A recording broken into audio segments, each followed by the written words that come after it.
Welcome to Beyond the Smile. I'm your host, Dr. Layla Haishaw, founder and CEO of the nonprofit Diversity in Dentistry Mentorships Incorporated.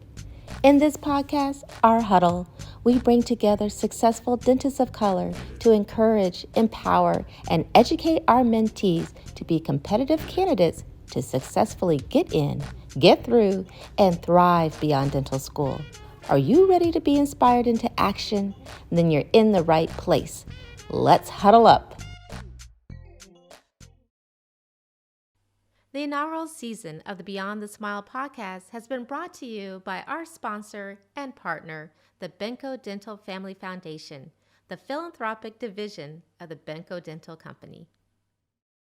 Isaiah Sampson is a current fourth-year dental student at UCLA School of Dentistry from Tacoma, Washington. He completed his undergraduate studies at Arizona State University, majoring in microbiology and minoring in music. After graduation, Isaiah will be attending an orthodontic residency program at the University of Michigan. Let's join the huddle. I am your host, Dr. Layla Haishaw. Yes, the founder of Diversity in Dentistry Mentorships. We are here with Isaiah Sampson, who is a dental student about to graduate from UCLA School of Dentistry and has been just recently got his acceptance to the orthodontic residency at University of Michigan.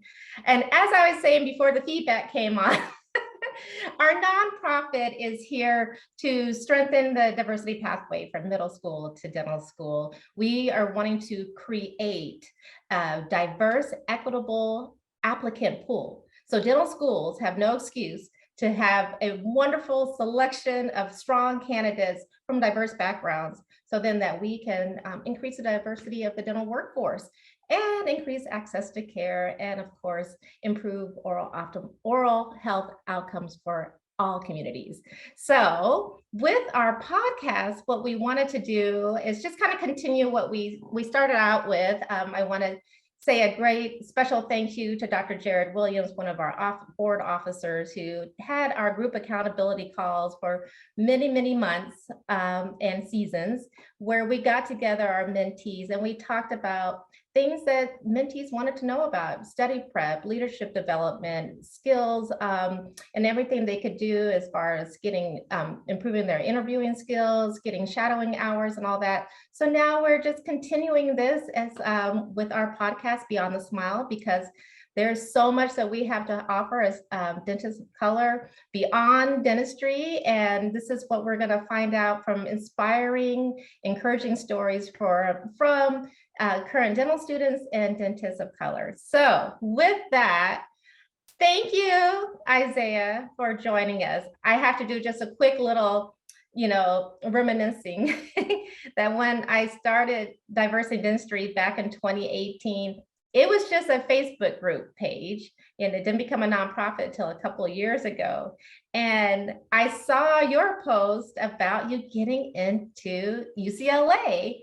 And we have that Arizona connection. I know you're not from Arizona, but you graduated from Arizona State, and I'm here in Tucson, Arizona. So just to see your trajectory and your path and your success, I'm just like a proud mama mentor.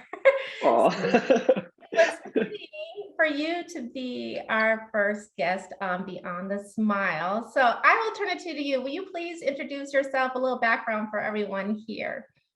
So hey everybody, my name is Isaiah. Like Dr. Haishaw said earlier, fourth-year dental student at UCLA. From Tacoma, Washington, grew up and then lived all over the place, and then went to Arizona State University for undergrad, majored in microbiology, minored in music. And then now just had the match. And so the whole long process of getting into residency is over. Super excited to start my orthodontic training at University of Michigan. Oh, wow. That's exciting. Now you might want to tell the audience how difficult it is to match in an orthodontic residency. Yeah, the process, it takes a lot, to say the very least. It takes a lot. There's I usually don't like to operate off of like a checklist basis of things, but it seems like of what they expect from candidates. There's just such a long laundry list of things that orthodontic residencies expect from candidates, from like grades to their GRE score to their like research, leadership, volunteering, orthodontic exposure, a whole bunch of different things that you kind of have to make sure that you're exposing yourself to and growing as a practitioner while in dental school. And so it can make that path really, really strenuous. But it's something that just takes a lot of organization. And luckily, I went to a school that doesn't have grades, so I was allowed to put a lot of the energy I had into things that I was more so passionate about, and then also the other things that I had to build myself as an applicant. But the process is very, very difficult for a lot of people. So really glad to be able to have the opportunity to go to any residency, let alone the dream of going to Michigan, which is awesome. Fantastic. I mean, so selective. So, I mean, of course, I do want us to touch on that, the grading system and how that's different at UCLA, and get some more insight on if that's kind of the model that we're seeing in dental schools, which I think is great. But let's go back from the beginning. Like, why dentistry? What made you decide to go into dentistry, and then a little bit of how you prepare to successfully get in. Yeah, so for dental school, I've always been like a really big science nerd ever since I was super young. I remember having like a science encyclopedia, and I would just be like on my stomach flipping through the pages when I was younger. So I always had like a weird, like random fascination with things related to science. Then going through my education, like K through 12, and then ending out of high school, I realized that I had an affinity for like things related to microbiology. And so I was like, okay, this is really cool. I have a very specific area of science that I like. And then my mom started to develop some dental issues, and then seeing how that like really personally affected her, gave like a super big visceral feeling of how important this aspect of healthcare can be. And being I loved science, I was looking towards healthcare in the first place. And so having these two things connect together was something that made it apparent that dentistry was something that I wanted to pursue. And then going through undergrad, it was just something that kind of solidified that, being able to look at different aspects of healthcare and being able to see what parts of dentistry really resonated with me. And so going through that process of undergrad, there was trying to make sure that you have all of the grades that you had to do, getting the positions and involving yourself in things that you want to on campus, but also making sure you're developing yourself in skills that would be advantageous as a healthcare practitioner that you can articulate to dental schools, and volunteering to be able to fulfill that duty as a human, as well as being able to involve yourself in the dental community.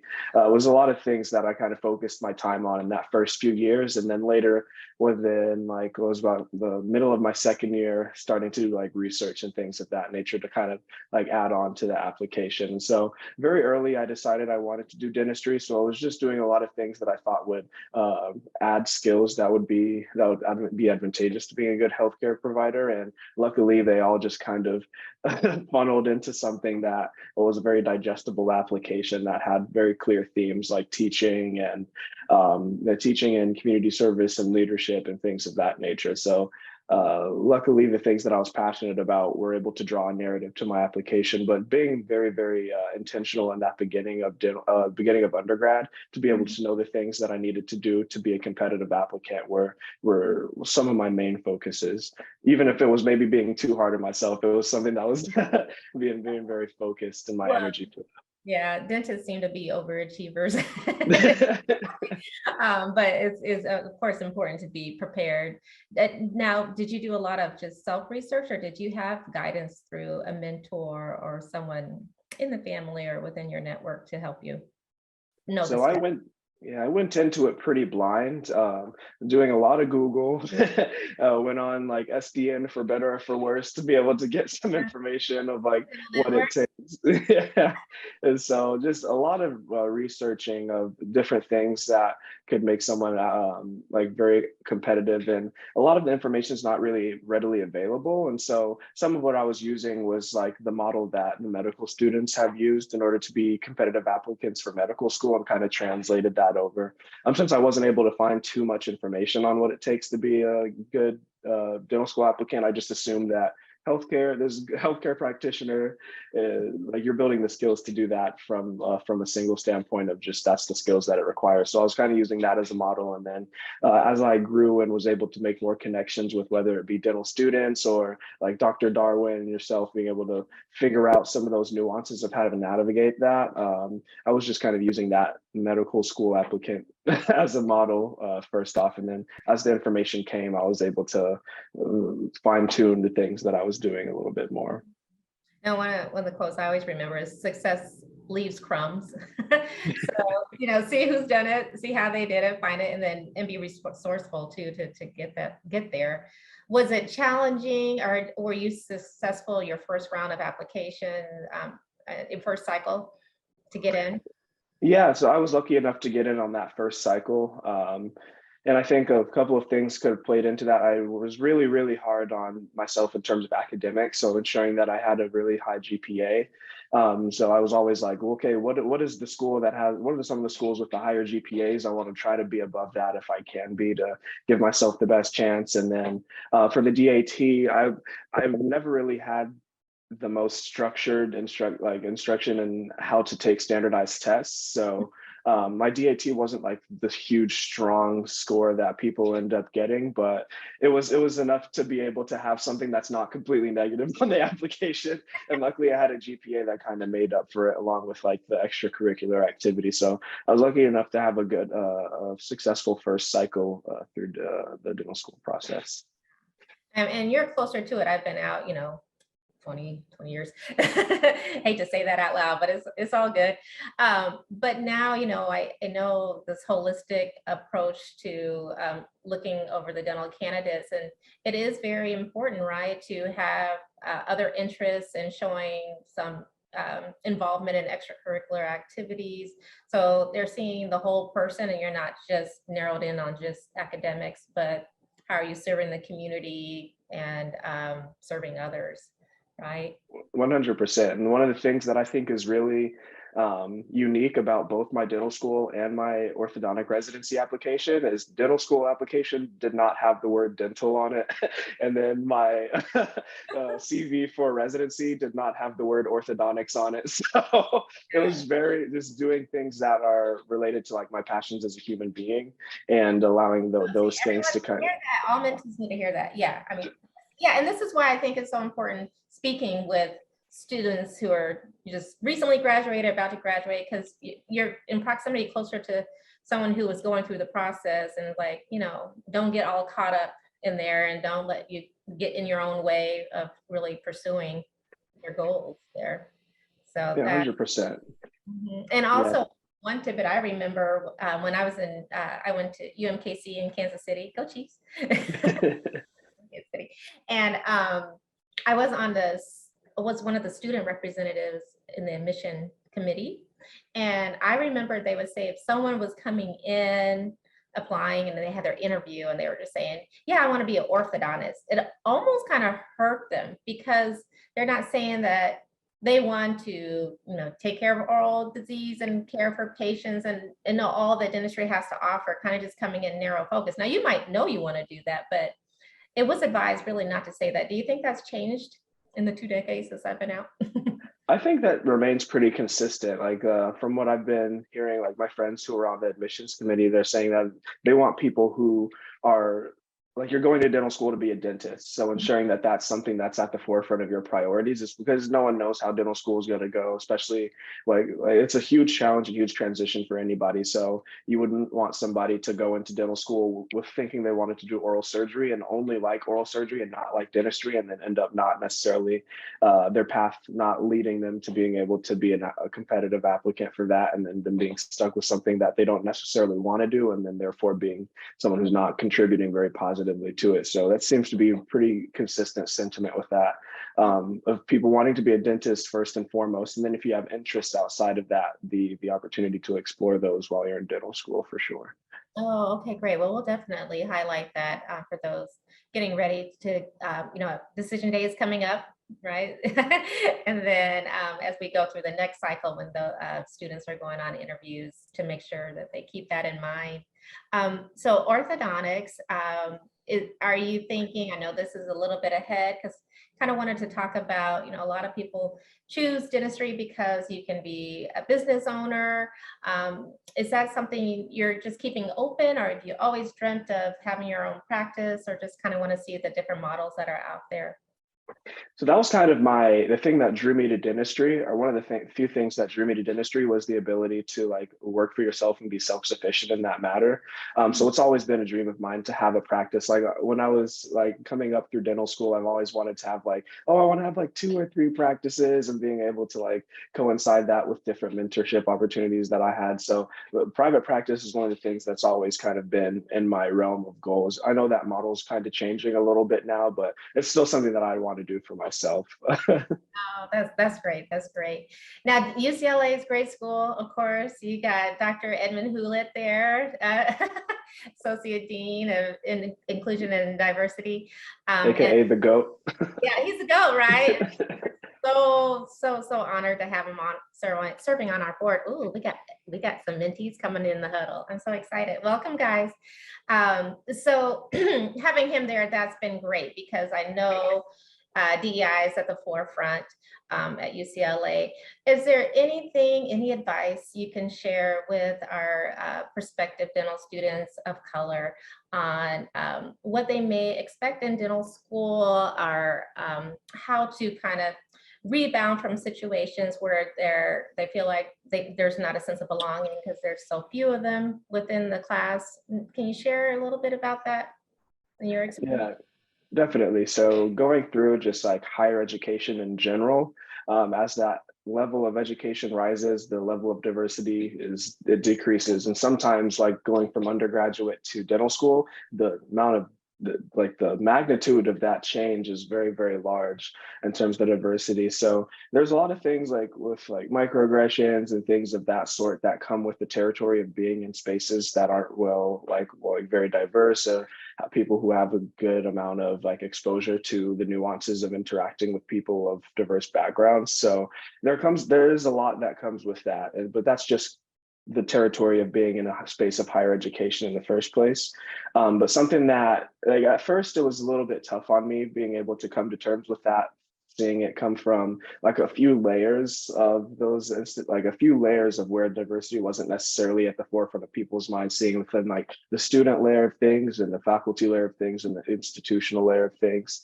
And so it was very difficult for me to grasp and like stomach that at the beginning.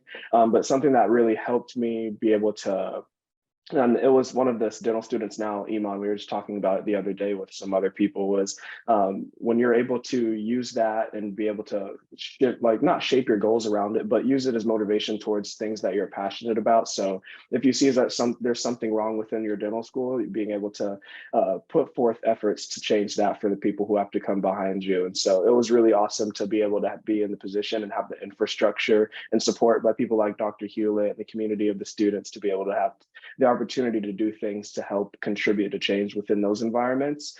And especially with UCLA, it's particularly cool because there's infrastructure within the dental school and within the larger university to make those kind of changes a lot more tangible and a lot more feasible. So being able to engage in things that are going to create a better environment for not only yourself, but other people, and being able to leave that legacy of an environment that's more positive and a greatly positive experience is something that I was using as one of my main motivations, especially at the beginning when it was a little bit tough to stomach that lack of diversity. But going through it and seeing all of the things that have happened from it, it's been something that's been a really good experience to have. And not that I would have wanted to have experienced that, but the things that I've grown personally and the things that have come through the dental school because of all the things that our community has put together and the village has put together it's really I cherish in seeing that, and I love to see that it's being carried through throughout the years.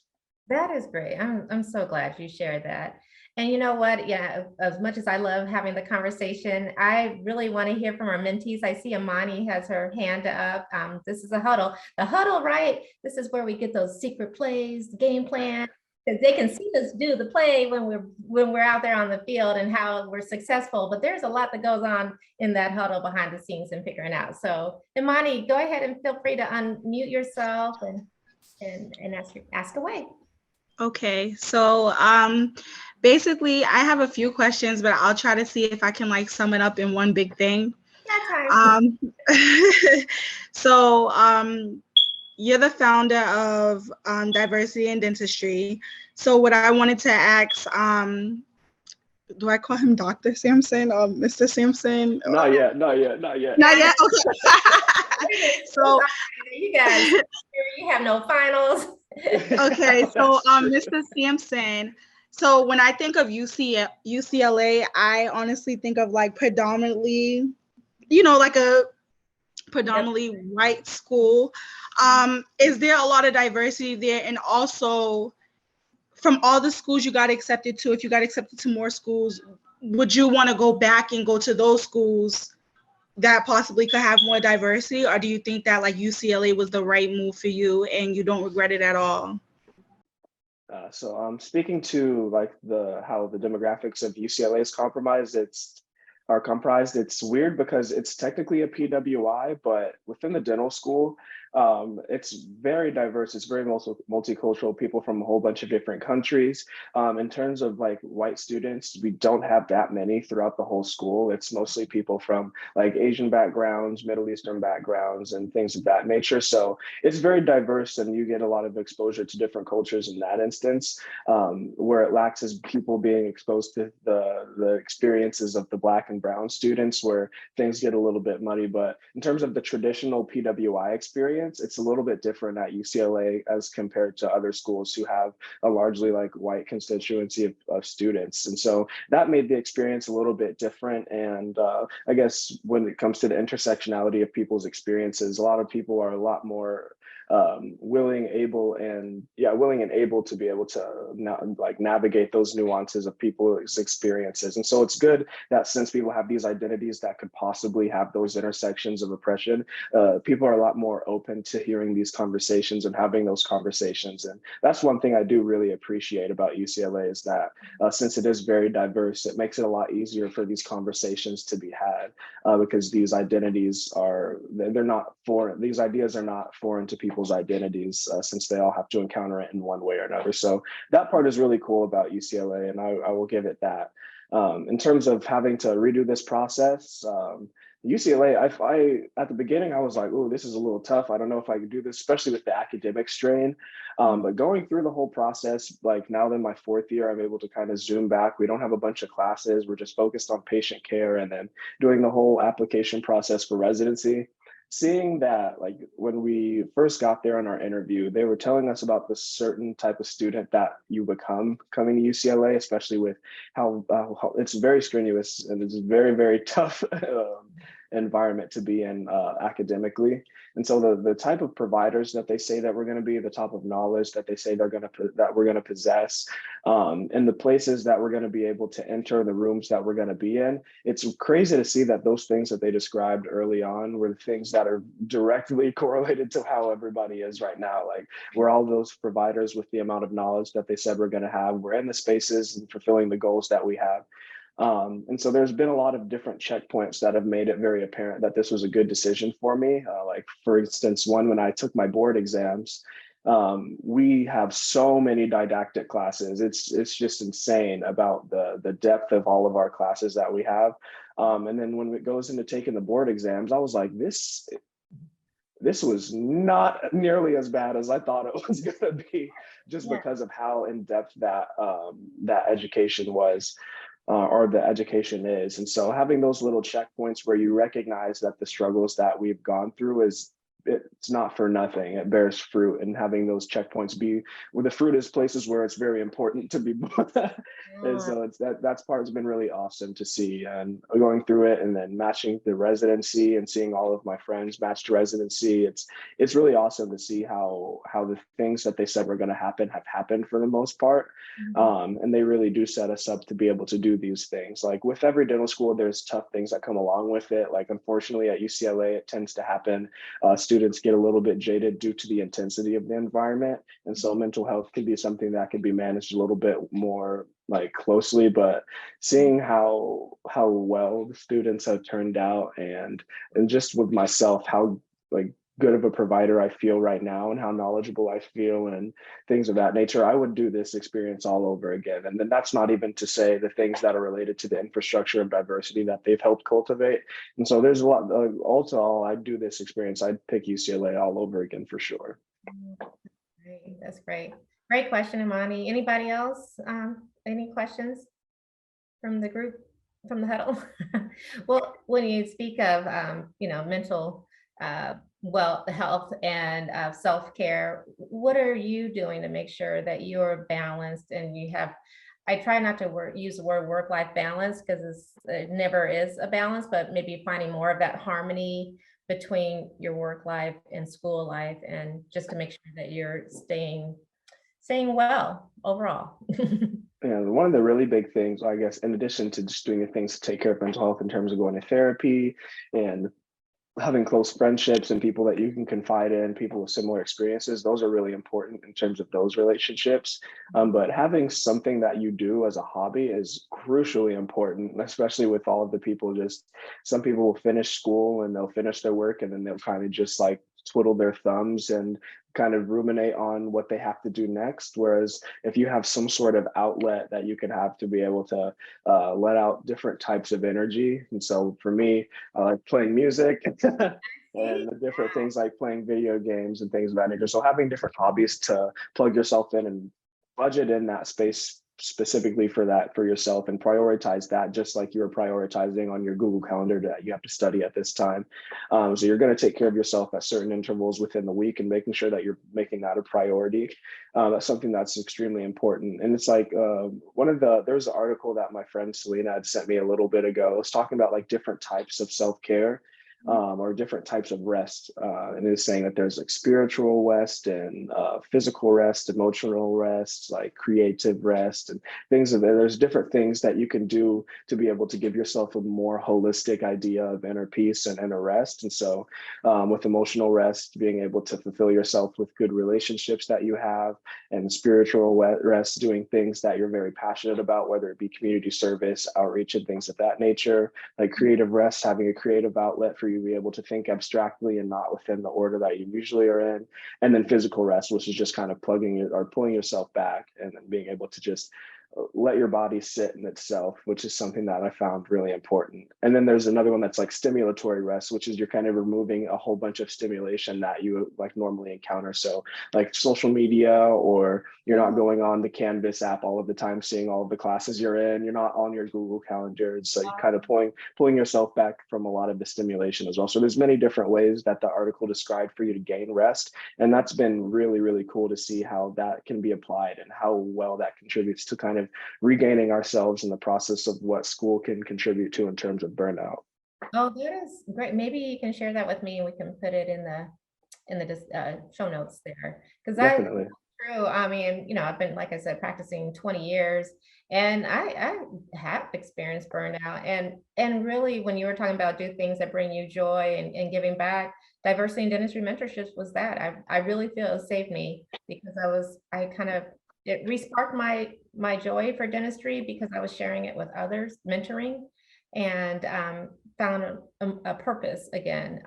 So that for sure, and find a hobby. I need to do better about my hobby. There's just no time, right? Running your company. Yeah.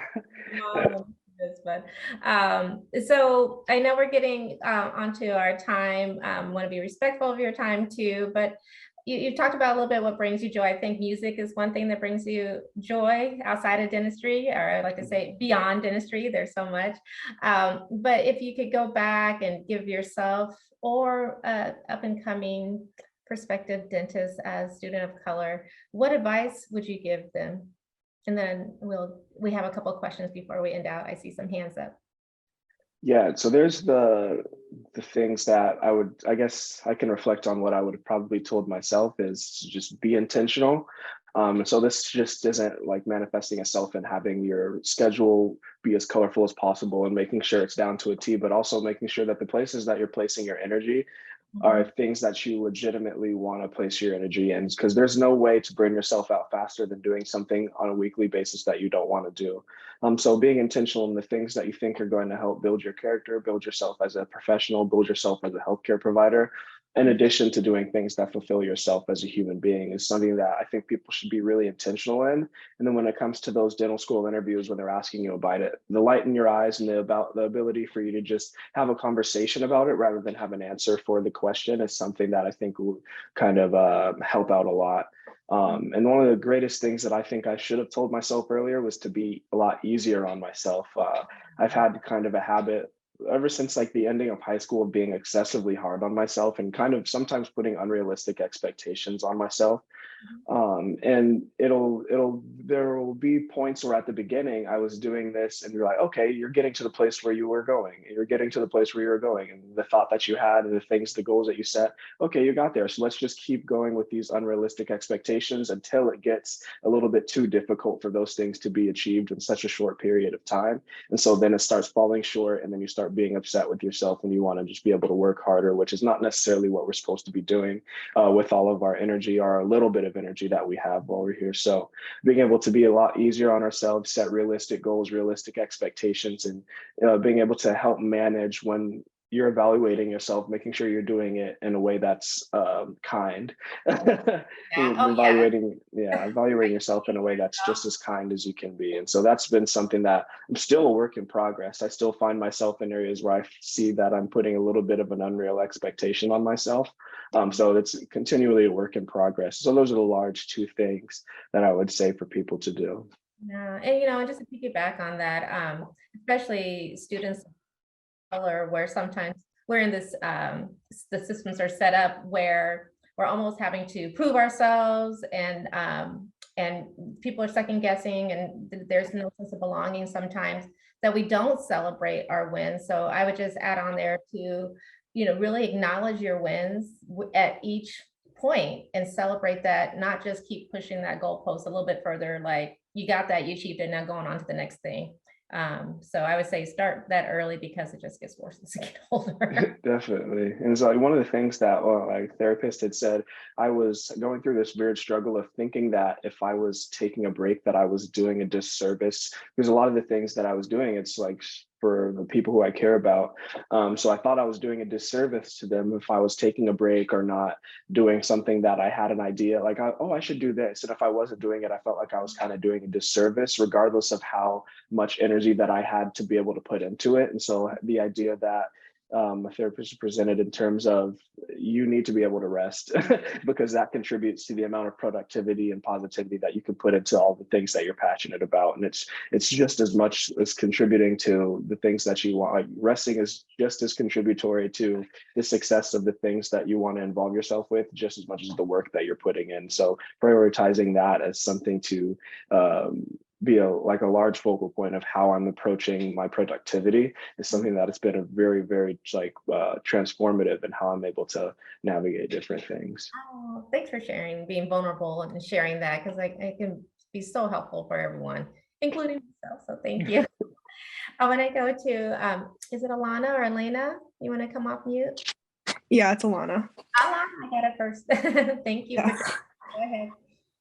So I've talked to a couple of dental students at UCLA, and I've heard like how rigorous the didactics are.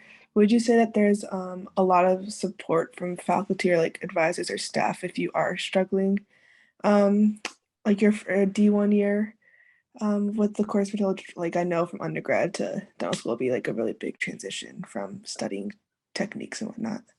Yeah, so from like just a baseline, what's readily available for you, it's kind of just a kind of fend for yourself kind of thing. But however, if you seek extra support, there's that support for you. So if you're not going to say anything and you're just kind of expecting there to be support proximal to you, it's a little bit more difficult. But if you are seeking, if you know that there's an area you're struggling in and you're like, okay, I need help in this area, and you take that to administration, they will help you. They'll help you with it for sure. They give people tutors for the different classes, whether it be our lab classes or our didactic classes. They hire students to be tutors, and they have very, very intentional relationships with people who have expressed that they need extra support in areas. So if you need extra support, there's always ways to be able to ask for it, and you will receive it. There's infrastructures in place for you to receive that. In addition, the amount of students, like our classmates are, It's literally the most brilliant people I've ever been around in my life. It's just like, it baffles me how intelligent some of the people in our class are, not just intelligence and being able to regurgitate, but some people, the way they're able to explain things is just ridiculous. Like some people just have the natural ability to teach like it's a TED talk every time they open their mouth. So the student support in that is something that's really helpful as well, because some people you'll be like, oh, we all just learned this, but there's going to be people who already know it and they can teach the whole class that stuff. And so there's support from all angles, especially if you're actively looking for it, which is really cool. Great. Any other follow-up question to that, Alana? No, that was perfect. Thank you. Thank you. And Amanda, hi.